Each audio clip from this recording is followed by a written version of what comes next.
Bwana awe nanyi.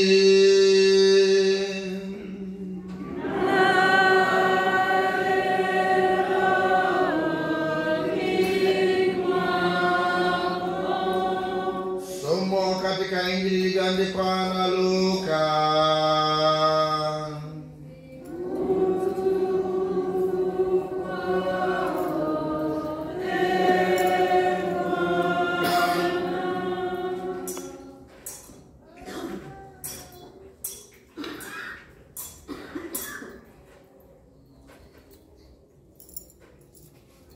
Injili ya Luka sura ya 9 haya 28b hadi ya 36.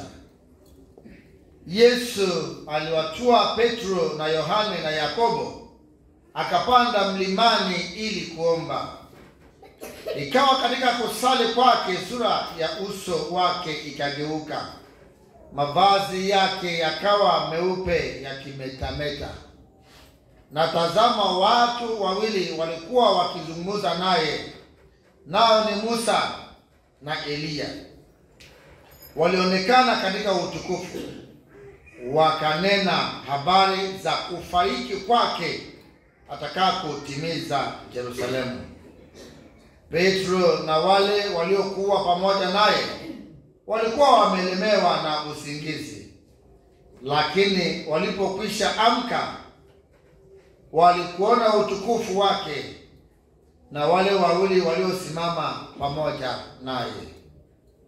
Ikawa hao walipokuwa wakijitenga naye, Petro akimwambia Yesu, Bwana mkubwa, ni vizuri sisi kuwapo hapa, na tufanye vibanda vitatu, kimoja chako wewe, na kimoja cha Musa, na kimoja cha Eliya.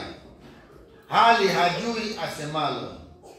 Alipokuwa akisema hayo, lilitokea wingu likawatia uvuli, wakaogopa walipoingia katika wingu hilo.